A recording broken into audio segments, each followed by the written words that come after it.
This is your daily dose of all things royal. The offence of incitement to racial hatred involves publishing or distributing material which is insulting or abusive, which is intended to or likely to start racial hatred.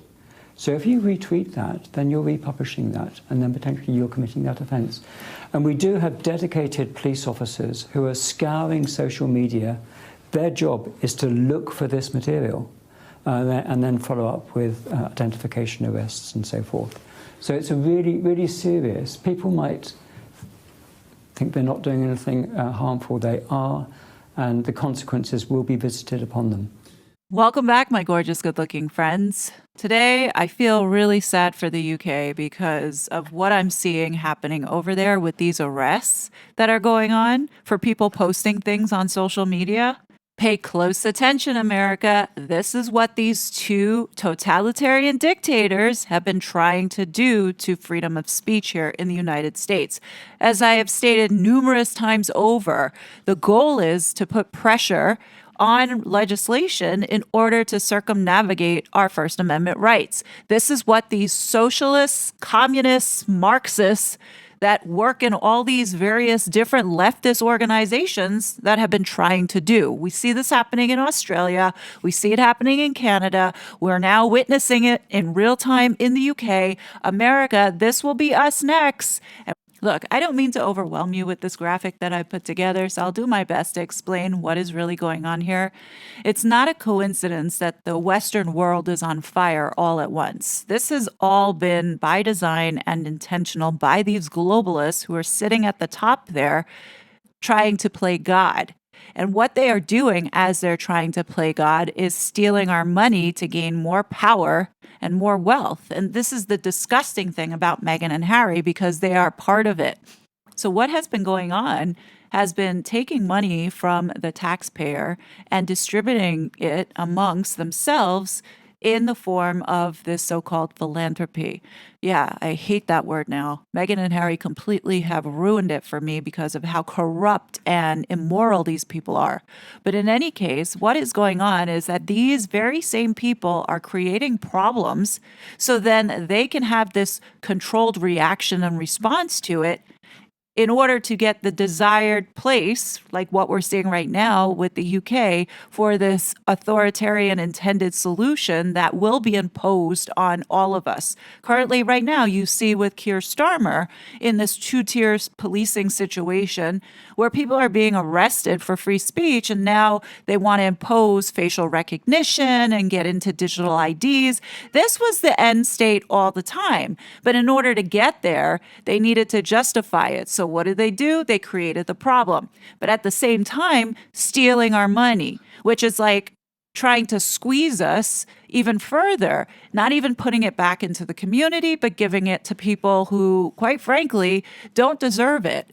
You're giving money to foreign countries. We're paying for people's pension in the Ukraine. Like, none of this benefits any of us. It is designed to make us poorer. It's designed to make us suffer. And it's designed to make us feel afraid. So when you're afraid, you can't really think straight. You can't really rationalize, and you feel helpless, thus giving in to government control. Look no further with COVID. Look how much money these globalists made off the backs of people suffering and dying. And then on top of it, taking the money or emergency funds from the US and other countries to then put into these NGOs to disperse it, whether it be in testing facilities or putting it in their pocket. I mean, there was a lot of corruption going on with that. Same thing with what's going on with this immigration. Take a look at how they abused that situation to control the world and control the population. During that time, these politicians and globalists had the world in fear intentionally to not only take away our personal sovereignty, but also to take away our freedoms, particularly freedom of speech. We saw this online with people being censored, suppressed, deplatformed as a result of questioning what they were doing. But there was zero consequence to those that were knowingly pushing out propaganda and lies, saturating the media, harming the public. Social media really did disrupt the globalist plans, particularly when Elon Musk bought over Twitter. No longer could they force one platform to suppress and hide information. And this is why there is such a target campaign to get Platform X to fall in line, whether it be by the advertisers or by the politicians or trying to put laws in place. You know, they're doing a whole lot of stuff that they weren't doing when Twitter was owned by the woke folk. The US government hates that they don't have this control anymore, and so does Meghan and Harry. But listen to Harry's friend, Renee DiResta, who was part of the Stanford Internet Observatory and prior to that, the CIA. Listen to her slip up about the government's intentions with using propaganda. Propaganda is actually very, very old, right? And misinformation is very, very old. So how do we think about what's new today? How do we think about the affordances that social media has given us, each of us, to serve as content creators, to serve as content disseminators? And the environment that we live in, where by clicking like, by clicking share, by retweeting someone, by amplifying the content that we see, we are contributing to spreading messages that are important to us. And there's an interesting dynamic there. It used to be that messages and narratives were created very much from the top down. There was central control. A lot of the times the narratives were false. They were coming from governments. So this question that faces us now is, how do we balance this freedom that we're given through the affordances of being able to create and share? But there's no commensurate responsibility that comes with those things. The norms that have developed around them are not necessarily healthy and encouraging amplification of pro-social content. Instead, it's amplifying the things that are most likely to outrage us, because that's the kind of content that's being pushed into our feed. And there you have it, folks. Governments hate the fact that they can't control the information anymore to lie to us, which is what they did during COVID and leading up to the election in 2020. Meghan and Harry are very much a part of this train of thought. That's why they are with this group who had been taking down and deplatforming people. I mean, we know that Meghan and Harry were doing the exact same thing with the Megxit accounts. Ever since the censorship industrial complex has been exposed, Meghan and Harry have done a hard shift to focusing on the safety of the kids, as with so many other of these organizations, because they were showing up in lawsuits left and right for First Amendment violations. What Meghan is doing is using the excuse of being a mom, which is something that she knows absolutely nothing about. Clearly, it shows, as the front for behind the scenes working to get legislation and policy passed around taking away your privacy as well as your First Amendment rights. Platforms that we've had conversations quietly behind the scenes with these tech executives. You know how Meghan likes to work quietly behind the scenes so she can hit the ground running? And they do feel that they have created, and they have, many of them, created parental controls and certain guardrails. Much of which, many parents, if you aren't tech savvy, you can't navigate that comfortably. It feels pretty overwhelming. In other words, she's calling you stupid. I think equally, and every country has different guardrails on things like this. We've had insight sessions. We were just in Germany. We had one with parents there. My husband's done them in the UK. And I'm going to go out on a hunch and say that that's a lie. She just listed 2 countries where they just passed censorship laws, like the Digital Services Act, as well as the Online Safety Bill that was just signed off on by King Charles last year. So she knows she's talking about legislation, especially when she uses the word guardrails. Guardrails is another term that they use for regulation. As we've also discussed with the tech space and online harms has been important just prior to working specifically with families. Right, because you guys were exposed for being a part of this censorship industrial complex, violating Americans' First Amendment rights, Meghan. How do we fix that? And I think it will take all of us on so many different levels, from grassroots level, of course, probably to policy. Bitch, you know that it's policy that you're going after. It's disgusting that this woman holds a title from the crown and doing this in America. To me, this looks like treason. Our kids are young. They're 3 and 5. They're amazing. But all you want to do as parents is protect them. And so as we can see what's happening in the online space we know that there's a lot of work to be done there, and we're just happy to be able to be a part of. It becomes more and more clear to me that it was never about the kids. This vanity project that Meghan is on to censor her critics, it was always about Meghan. I know we all know this, but when you put this all together now, you see how sick Meghan really is, to where she does need professional help, not to be helping others in this area because she's not qualified. And two, she's doing it from a place that is self serving, which I find absolutely disgusting. But for Meghan, this is like psychopathic, narcissistic behavior. I really do think that Meghan suffers from borderline personality disorder.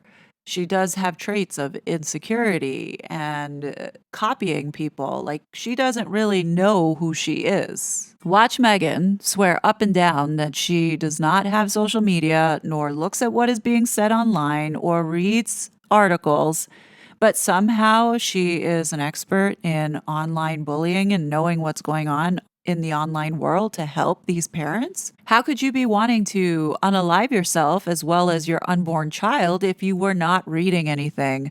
Allegedly, this was supposed to be triggering you to that dark place. Explain that, Meghan. And I think we were just hit so hard at the beginning with a lot of mistruths that I made the choice to not read anything, positive or negative. It just didn't make sense. And for me, it's a tricky one because I'm not part of any of that. And again, as Adam knows, I don't look at it. You never look at, say, Twitter.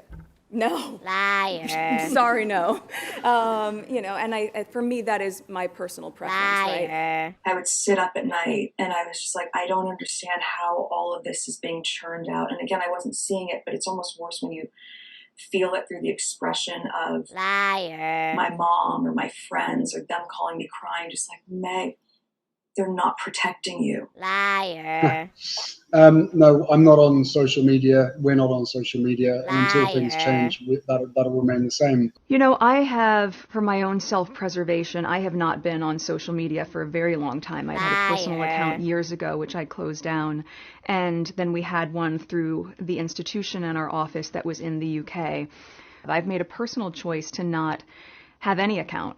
So I don't know what's out there, and in many ways that's helpful. With Our2 Foundation, we work with Social Media Victims Law Center. Specifically mentioning the Social Media Victims Law Center. And what do they specialize in?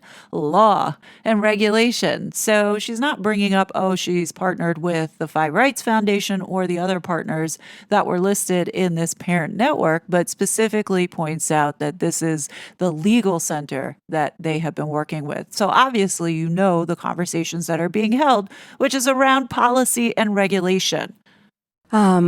Which is very important and heartbreaking work. It's parents whose children have taken their lives because of what was happening to them in the online space and the level of online harms that are there when you have these beautiful, vibrant children that are either being so aggressively bullied online or frankly... Now, what Meghan is about to say, I fully believe that she is talking about herself because she mentally has not matured past 11 years old.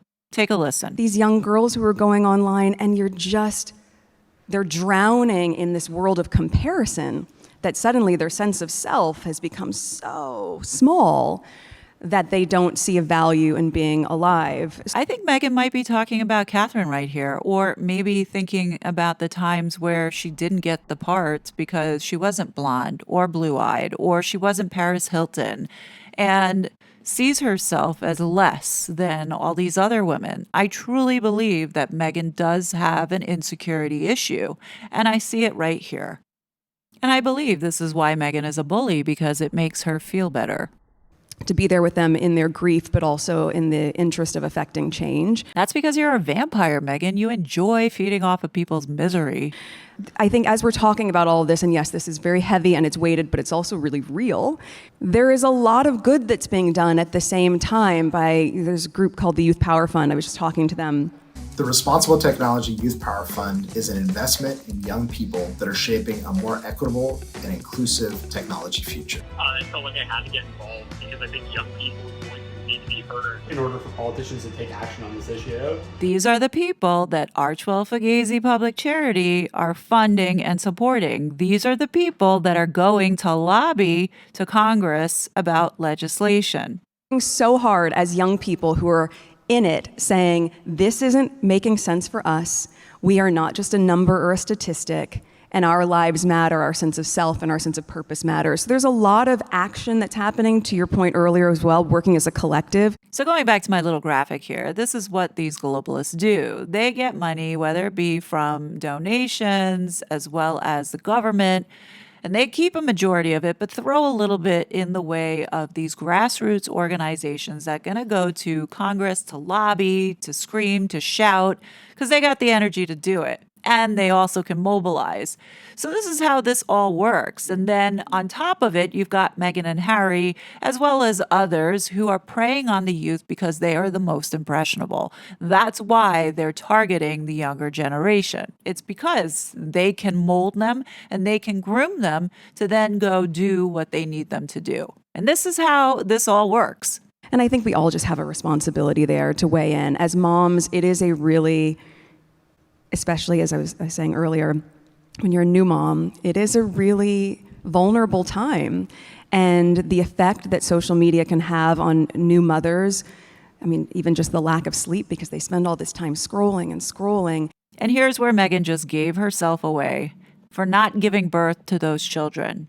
Any new mother that is not sleeping with a newborn, it's not because they are scrolling and scrolling and scrolling. It's because the baby is crying and they have to get up and take care of the baby. They are not on social media scrolling and scrolling and not getting sleep over it. This woman is such a liar. She's not spending time with or bonding with the children that came out of some other woman's body. But it can also be really dizzying for them to see this portrayal of motherhood that looks so perfect. Again, I believe that she's talking about Katherine, because how did we go from supporting parents whose children who have taken their lives to now all of a sudden talking about new moms who have to keep up this facade of looking perfect? You see where I'm going here with this? Meghan is a bold-faced liar. When we all know it's not perfect. We all know that it's messy. I'm fortunate in that, amongst the privileges that I have in my life, I have an incredible partner. My husband is such a hands-on dad and such a supporter of me and our family. And here Meghan gives herself away again, showing that she's not taking care of these kids, right? And she slips up by saying, oh, I've been so, fortunate. And she almost was going to say that she's got nannies and other people to take care of these kids for her, but then she slips in about Harry being a hands-on dad. I highly doubt that. But in any case, whoever is watching these kids, is it because you're too busy scrolling, Meghan? Or is it because you're just not spending the time with them? In any case, you already said that you're not on social media, so what the heck are you doing all day? But a lot of people don't have that same level of support. So I think for us, it's just trying to put the safeguards in so that women and moms especially cannot feel like they're even more vulnerable when they go online, that they can somehow feel like they are going to a safer place. Do you see how stupid this woman is? So she honestly thinks that because maybe a woman who doesn't have the kind of support that she does, a loving husband, a nanny, other servants to help her take care of the child while she scrolls through social media, that she has to do these women who don't have that a favor by putting safeguards online to protect them when they're scrolling. Does that make any kind of logic or sense to what she just said? Again, you can't believe a word that comes out of her mouth because none of it is true. She's telling this story as if she understands and knows what these new moms are going through, but she really doesn't. She has no clue or concept and has no business to be talking in this space at all, in my opinion. But we went from talking about a child committing suicide to all of a sudden now moms being vulnerable because there are not enough safeguards and guardrails online. Shut up, Meghan. Really, just shut the F up. This is just another example of showing how Meghan and Harry can't keep their story straight or be consistent with whatever it is that they're pursuing. The only thing that Meghan and Harry have been consistent with is this censorship and following through with impacting and trying to influence policy. They are putting all this smoke and mirrors in front of us to make them look like they're humanitarians, but behind the scenes, quietly, as Meghan so loves to do, they are meddling with our government. And I find it repulsive that these two are here using titles from the crown in order to affect our civil liberties. This is all because Meghan can't handle any criticism or doesn't want her lies being exposed. Seriously, Meghan, you really do need professional help. Don't bring it to...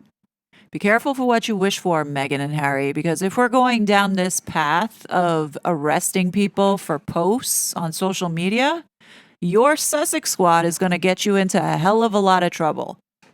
And it's a very dangerous slope that Harry and these researchers keep pushing for the so-called transparency. Because you know what that means, the transparency into seeing your messages, whether it be your texts, your WhatsApp, your emails.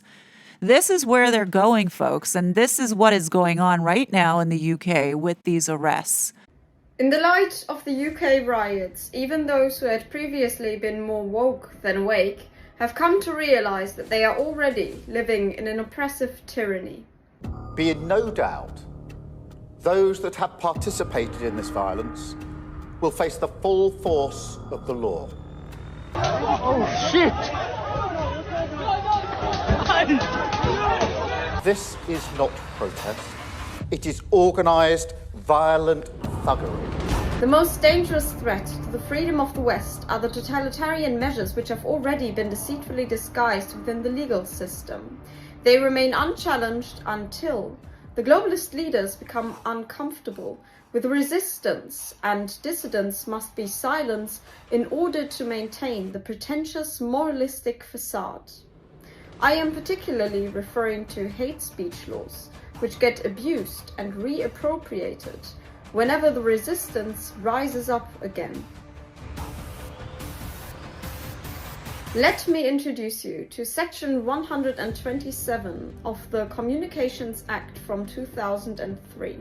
This allows the UK government to arrest its citizens at any point in time for using hate speech in any kind of public sphere, but this even goes as far as to sending WhatsApp messages to your friends and family, because they are affected by your alleged hate speech.